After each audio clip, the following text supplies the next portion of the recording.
So due to the superstar shakeup, it looked more like WWE was scrambling around into preparing for this pay-per-view for Payback because two matches are part of SmackDown Live and yeah, two matches on from SmackDown Live. Yet WWE's still saying, "Oh, Payback's a Raw pay-per-view." So yeah, so let's start this off. It was announced on April 24th episode Raw that Finn Balor would be the Miz's guest on Miz TV for the Payback pre-show or kickoff.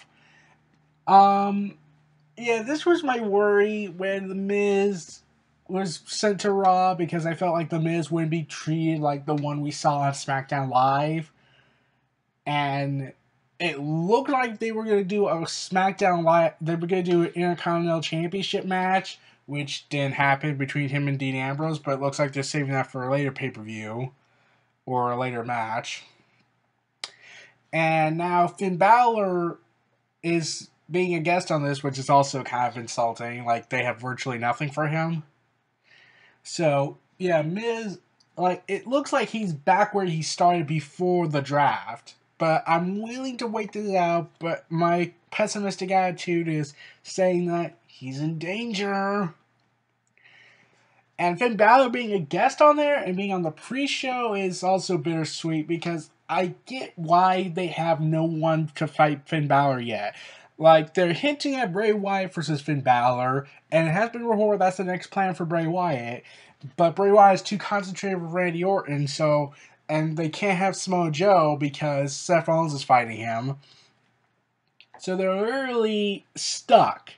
And also there are concerns going on that he might be injury prone if he gets an injury because Jinder Mahal gave him a concussion, which hasn't stopped him from getting a main event push on SmackDown Live because of the Indian market. Yeah. Anyways, so Finn Balor and Miz, they look like they're in limbo for now. Like, Miz, he has something going for him right now. Though, of course, his handicap match was confusing because it made Miz look sympathetic. And Finn Balor, like, they're just, okay, let's just wait. Let's just use him to beat jobbers and put him in tag team matches. And then we have him feud with Bray Wyatt. Okay, yeah, so good job. And that's pretty much it. I'm pretty sure Miz is going to be beaten up by Finn Balor at most. I wouldn't be surprised. I would be surprised if they didn't do anything in the ensuing aftermath. But moving on, now we got to Bayley versus Alexa Bliss for the Raw Women's Championship. Now, this feud was a little interesting. Like Alexa Bliss had just arrived from SmackDown Live, and Bayley, after she had retained her Raw Women's Championship against Charlotte Flair, Sasha Banks, and Nia Jax, Sasha declared her desire to challenge Bayley one-on-one. And then Alexa Bliss came out, and then Mickie James, and then Nia Jax showed up. And Charlotte was moved to SmackDown, so that's the end of the Charlotte era. And afterwards, the following week, Alexa defeated, I almost said deleted, defeated Sasha, Mickie, and Nia in a Fatal 4-Way match to become number one contender for against Bayley for the Raw Women's Championship at Payback. And this led to a verbal confrontation between Bayley and Alexa, and okay, this went from being interesting to where Alexa could be using Nia to manipulate Nia's actions to make herself the queen of Raw. But then it went to a childish demeanor because, well, then Alexa asked Bayley if she ever kissed a boy, and I'm like, really? That's where we're going with? You're losing confidence, Raw. Really losing confidence. So Alexa faced Sasha, since they're still building up Sasha as this perfect friend for Bayley, only for her to betray her in the end. Then set up a match at SummerSlam. So Alexa faced Sasha. Oh, and before I get back to that, Sasha writes hello greeting cards to Bayley in her lunch bag. Okay, that was just weird. Okay, moving back. So Alexa faced Sasha, where Alexa got herself initially counted out, and Bayley tried to get Alexa back in the ring after the match. Yeah. But Alexa escaped backstage, and then when Bayley thought it was over, Alexa returned and surprise attacked Bayley and locked away. Yeah, this build-up was rushed, disappointing, and kind of went interesting for initially, and then it just staggered on. And and Enzo Amore and Big Cass on the pre-show. Yeah, there was no investment in there whatsoever. So let's get back to that. So, yeah. So Alexa got herself intentionally counted out, and yeah, Alexa, yeah, she's not doing so well with this. Like, I'm curious as to know, are they really gonna go forward with? I know Bayley is threatened to be fighting Sasha at SummerSlam, so it's clearly obvious what's gonna happen. It'd be surprising if Alexa won, and plus it would also be a historical moment for Alexa because she'd be the first woman to win both the Raw and SmackDown Tag Team Championships of the women division. Now, the reason why I didn't make this video previously, I like to say this first, is because due to the 2 SmackDown matches on the Raw pay-per-view, I had to delay this production of the video. Okay. So, now we got, like, Neville versus Austin Aries, and this is a confusing bout, because after their little confrontation at WrestleMania, and I knew this was going to happen, Austin Aries would once again have to win a Fatal 4-Way match for the opportunity to face Neville again at Payback. And then, this is where it got interesting.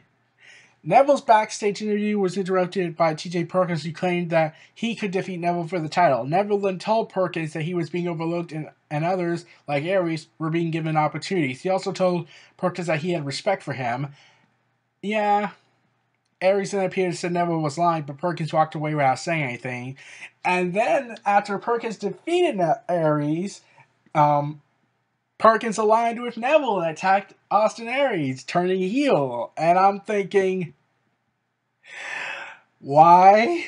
Like, everyone wanted it, like, but I'm wondering, so let's see if I got this straight. In this world we're living in, we get TJ Perkins turning heel, but we don't get Roman Reigns turning heel.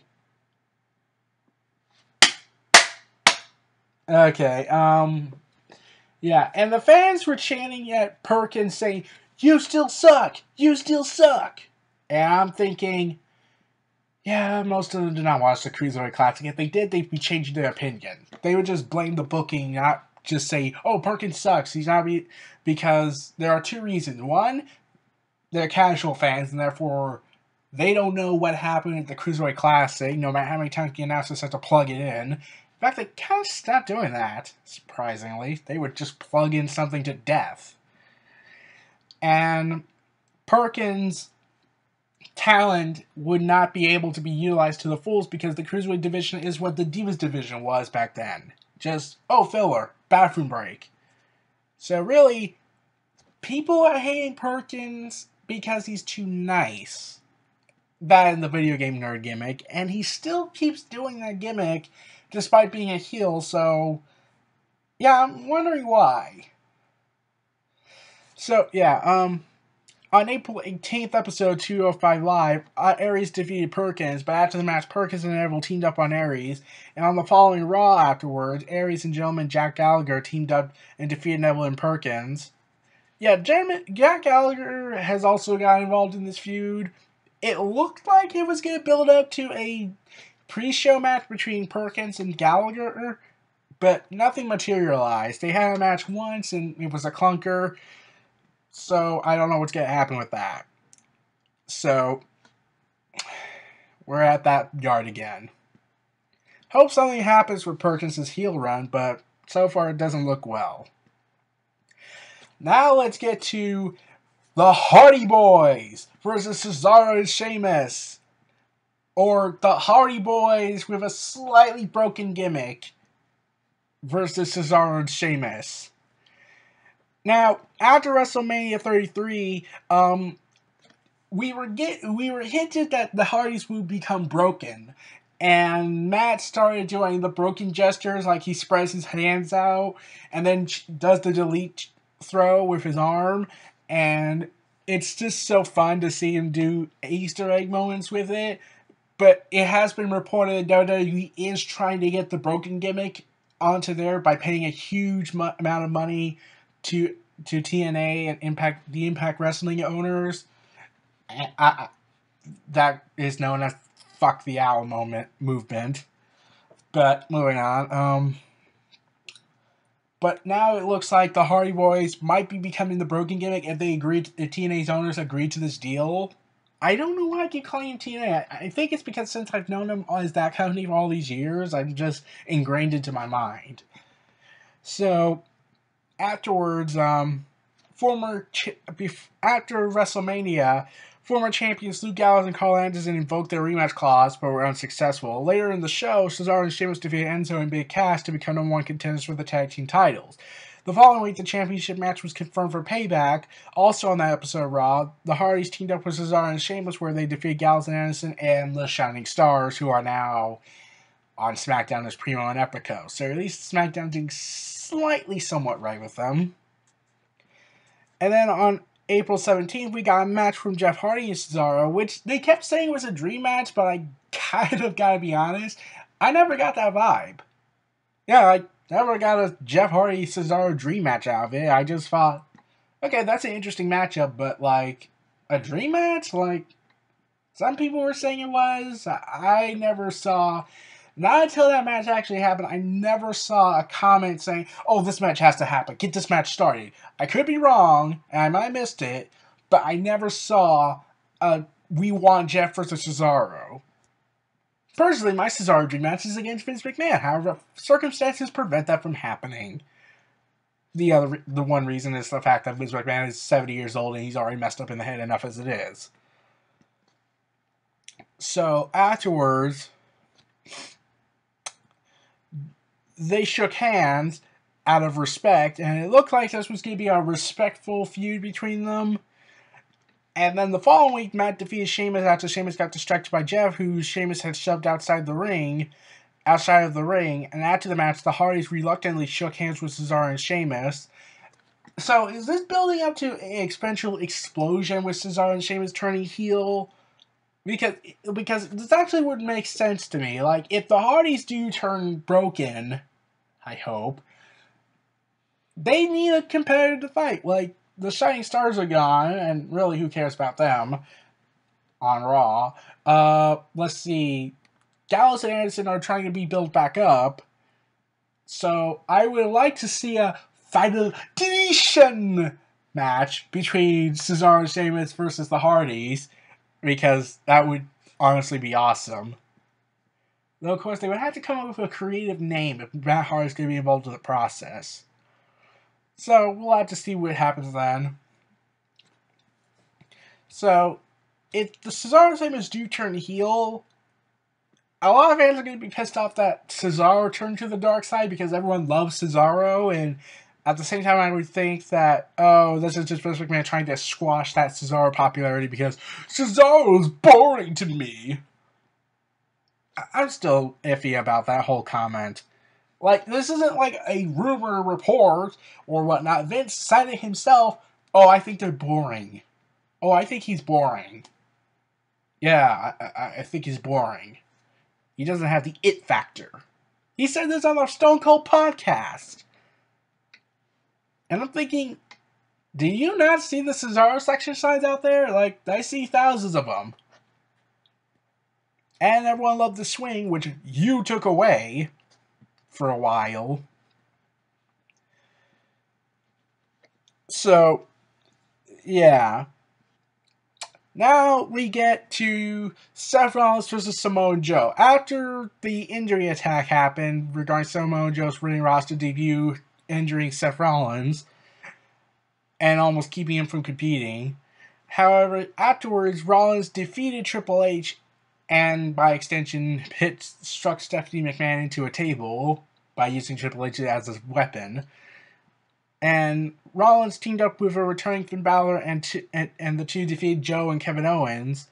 The following week, during the Superstar Shakeup, unsure of his fate, Rollins talked about what he still wanted to do on Raw, which included settling the scores. Joe and new general manager Kurt Angle declared that Rollins would be staying on Raw. After which, Joe came out and attacked Rollins and the two brawled, and the match was scheduled for them at Payback. And I gotta be honest, seeing Samoa Joe and Kurt Angle in the same ring, okay, that brings back memories of a certain mafia family. Could you say a main event mafia? Like, yeah, Samoa Joe was Kurt Angle's right-hand man. Well, other than Sting. In fact, I kind of lost a lot of memories, but I do remember the fact that Samoa Joe and Kurt Angle were part of the main event mafia, along with Nash, Booker T, Scott Steiner. I'm trying to remember Booker T's wife's name. But yeah, that's what I do remember about it. Like Kurt Angle wearing the suit, the mafia gimmick. Yeah, that was some fun times.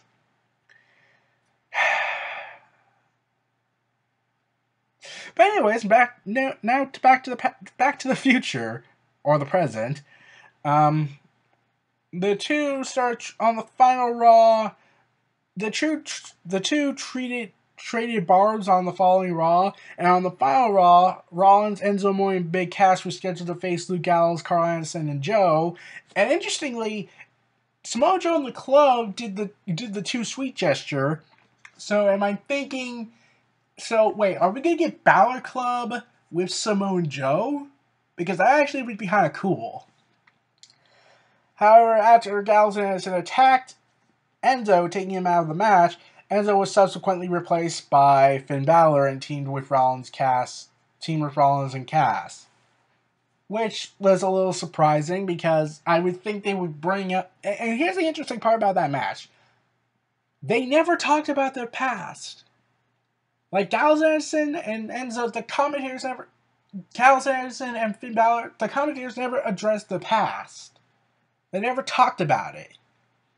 So are they trying to make everyone think we're still stupid and try to forget that, even though there's an audience that wants to see Balor Club? And in my personal belief that we should milk as much as we can out of this. At least until it overstays its welcome, then we'd have to get rid of it. So, yeah. So, I'm thinking Joe might get the victory here, but considering Seth Rollins is on a high after defeating Triple H, yeah, this is a little mixed here. So since Samoa Joe skipped out on WrestleMania 33, I feel like he should win this match, and then he should have another match later down the road. Now let's get to a SmackDown Live match. Kevin Owens versus Chris Jericho. Okay, this is the problem with the Superstar Shakeup. They should have waited till after their first two respective pay-per-views and then do the switch. Because everything got confusing how the build-up was. You see, after Jericho was granted a rematch for the championship at Payback, and they were attacked, and Chris Jericho was attacked by Joe and Owens, Jericho was moved to SmackDown afterwards after he had co-braked Owens on the following week during the Superstar Shakeup. Jericho stayed on Raw, and Owens moved to SmackDown. And he declared himself the face of America, which, oh god, they're really doing this again. This isn't interesting. I know it's Kevin Owens and he can make anything interesting, but this doesn't get me invested. And Daniel Bryan made an announcement that if Jericho defeats Kevin Owens for the U.S. title, he would be transferred to SmackDown as well. And that's pretty much the end. They just traded bars with each other back and forth on their respective shows over the next couple of weeks. So really, that's kind of it. That's the same issue with Orton and Wyatt, which I'll get into. Yeah, now, let's see. Not Neville. Yeah, sorry if this video is all over the place. I'm sorry. I truly am. Orton and Bray Wyatt, after their disastrous WrestleMania match, after Randy Orton, sadly, beat Bray Wyatt to win his 9th WWE Championship, Wyatt challenged Orton to a House of Horrors match, which Orton accepted. And Wyatt and a returning Eric Rowan with a cool cyberpunk-like steam mask of the sheep then lost a tag team match against Orton and Luke Harper, and the logic lost me. Like, doesn't Luke Harper have an issue with Orton? In fact, I even preached for weeks that after WrestleMania, it should be Wyatt versus Harper. But no, we're not going to get that because F Wyatt for some reason. Okay. And sadly, it was going to be for the title. And it was supposed to happen at Backlash. However, a last-minute decision happened. Wyatt was moved to Raw as a result of the Superstar shakeup. But now his title was confirmed to happen at Payback, but he would not be given the opportunity to win the belt. So the next night on SmackDown, Orton faced Rowan, and during the match, Wyatt appeared on the Titantron, after which Rowan attacked Orton with the steel steps and got disqualified. And then, over the next couple of weeks, Wyatt traded some promos to SmackDown and Raw, not detailing the House of Horrors match, because I'll get to the House of Horrors match concept in a second, where he just talks about the horrors of everything that's going to happen in this matchup, without actually explaining what the match is.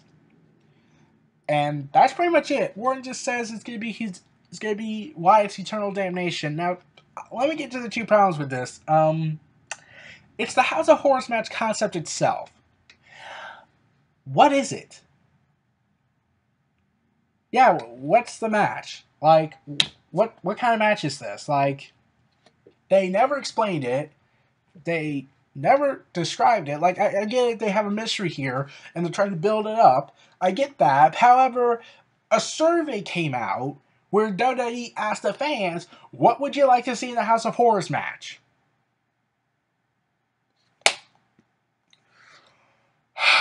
Oh my god. So, let's see if I got this straight. You decide to decree a new matchup between Orton and Wyatt, and you have only like 3 weeks to build this, and you don't even have a concept, a basic concept of what the match will be? Yeah, I'm not shocked. I'm just very disappointed. So, yeah. There is no foundation for the House of Horrors match. Now, there is word going around recently, like a day or so, that the House of Horrors match would be part of it would pre-taped, and then later on it would be live in the ring. So I'm thinking, are they going to copy out the Final Deletion again, or Delete or Decay from TNA? Like they tried to do with the Wyatt family compound, which didn't really work out as much. But were they trying to build something? Are they trying to do a Final Deletion-like vibe, but do it partially taped and partially live? Because that could actually work if they got the concept right. And the Wyatt not vying for the title this time is sad, because I honestly want him to regain his holy grail. But at the same time, I'm thinking like, wait, Wyatt could win this match.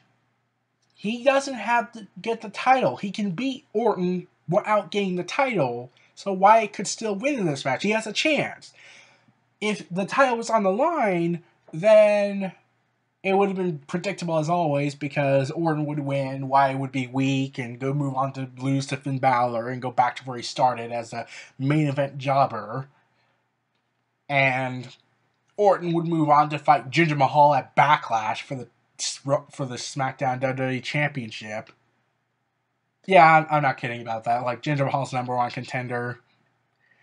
Oh, and interestingly, they also had another issue. They had to build up Jinder Mahal versus Orton around the same time period, because Jinder Mahal won a six-pack challenge, which means that Orton was fighting on two fronts, and the writers had to tie in Orton, Wyatt, and Jinder Mahal to an extent.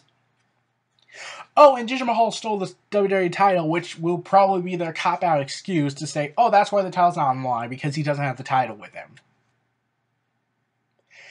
Okay, if you want a reason to not have the title be put on the line, just use the commissioners and general managers. Have them negotiate, say how should we do this? Should the title be on the line? Should it not be?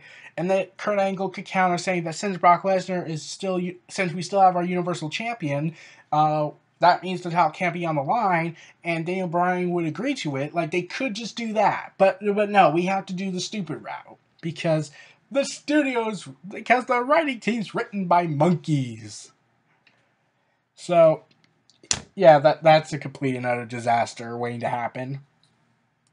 I did not have confidence in this matchup. Like the last two matches between Orton and Wyatt was disappointing as all heck. Partially the first match was because it was the main event, not Dolph Ziggler and The Miz. But the WrestleMania match was disastrous even more because they were trying to use B-movie effects. And really, it would have worked if Wyatt won the match. But no, we have to hate Wyatt for some reason because, yeah, even though fans love to see him with the title, WWE says otherwise. So then afterwards, we got this House of Horrors match, which we don't even know what's going to happen. Like, there are no reports, WWE has no plans, so, yeah, are they just going to build a fake house set in the back and then somehow lead it into the arena, even though they should be somewhere else and drive a car back to the arena? Like, that could be interesting, but we know that's not going to happen. And now, we get to our main event, presumably. Roman Reigns versus Braun Strowman. And, okay, after the Undertaker match, and depressingly, ending the Undertaker's career, though I will not complain because Undertaker has hip replacement on the line here.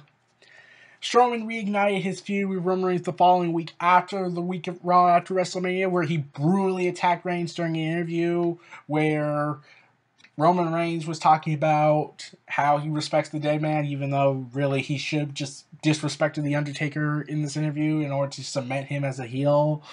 And Strowman could be the face here, the monster, saying that he did it for the Undertaker because he respects the Undertaker. Especially after that interaction they had at one point where the Undertaker seemingly nodded his head in respect to Braun Strowman. And Braun Strowman seemed to understand what the Undertaker wanted and just backed off. But no, we gotta go with the generic route. My idea would have been interesting, but no, we gotta do the generic route. So Braun Strowman attacks Reigns, and then it got dark. And this was sadly the only time it got interesting. Reigns was put on a stretcher and then rolled Reigns off a loading dock. Though, of course, it was revealed to be a stunt double. A dummy or something.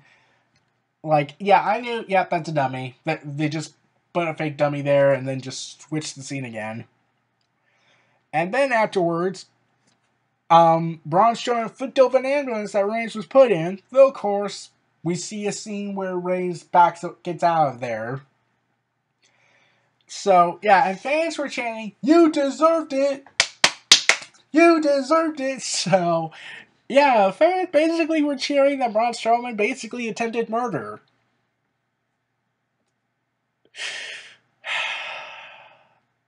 Yeah.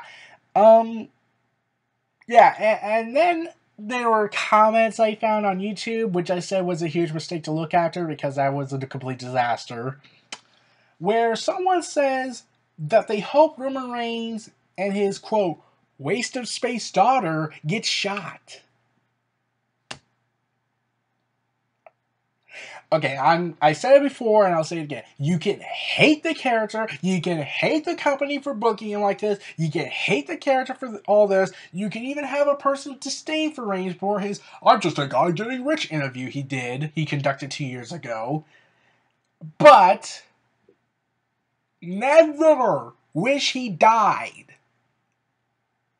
Like, this is the level, and like during the Raw after WrestleMania, there was actually a sign saying that Roman is worse than polio. They're treating Reigns like he's the worst thing to happen in this world since virtually anything else. Like, all the tragedies, the horrors of humanity, the horrors of war, that's nothing compared to Roman Reigns. And I'm like, oh my god, This guy is a wrestler. He is not your chosen one. He's not an indie guy. He's not Dolph Ziggler. He's not what you want. And you're treating him like he's the worst scummiest thing to ever occur in human history.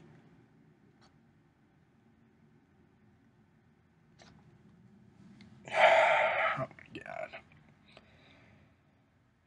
Okay. Afterwards, Raw General Manager Kurt Angle scheduled Strowman to face Reigns at Payback after Strowman had said he was glad what he did. Kind of expected that. And Angle also gave Strowman the night off. Despite this, Strowman began wreaking havoc backstage against R-Truth, Goldust, so basically jobbers, and Kalisto dumping him in a dumpster. Way to basically sum up his role in the main roster villain of Raw. Until Big Show stopped and resulting in a match between the two, and the match ended after Strowman suplexed the Big Show from the top rope and made the ring collapse, which was awesome. Also, if you realize that every match that involves a ring collapse always involves the Big Show. First one, Brock Lesnar and him. Second, Mark Henry and him. Third, Braun Strowman and Big Show.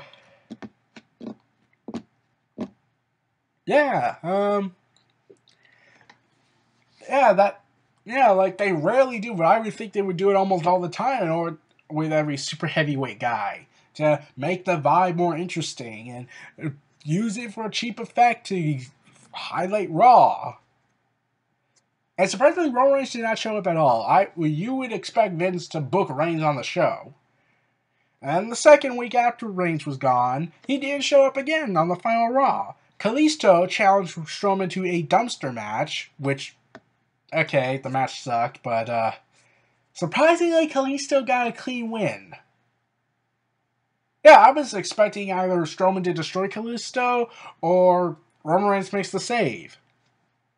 But no, Kalisto defeated Strowman with quick evasive maneuvers. Afterwards, Strowman beat down Kalisto, locked him in a dumpster, and then rolled it off stage. Yeah,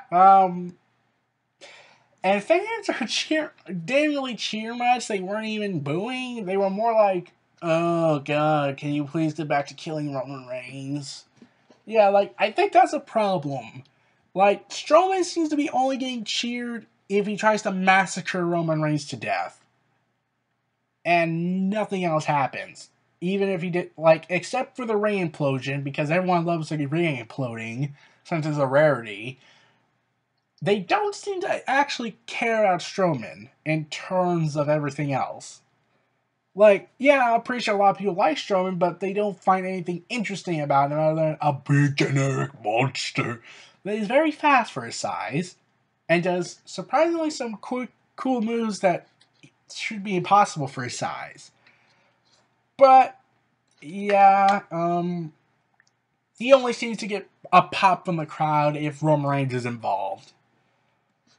And, yeah, that's pretty much it. Like, I did want to mention Neville and Austin Aries. Neville was told that Austin Aries proposed something to Kurt Angle. We don't know what. I really hope it's a ladder match. But, yeah, and I know I didn't mention Enzo Amore and Big Cass versus Luke Gallows and Carl Anderson in the pre-show match, mostly because I generally did not care. Like, I completely forgot about it. Like, I generally did forget about it. Because the feud is virtually not there. Oh, they beat up Enzo? Okay, you mean the sexual predator? Who harassed a woman naked? Why should I care? Yeah. So yeah, those are my thoughts of the WWE Payback build-up. This was Neo Reality on Tunes. Feel free to like, comment, subscribe, and donate. Stay tuned for more.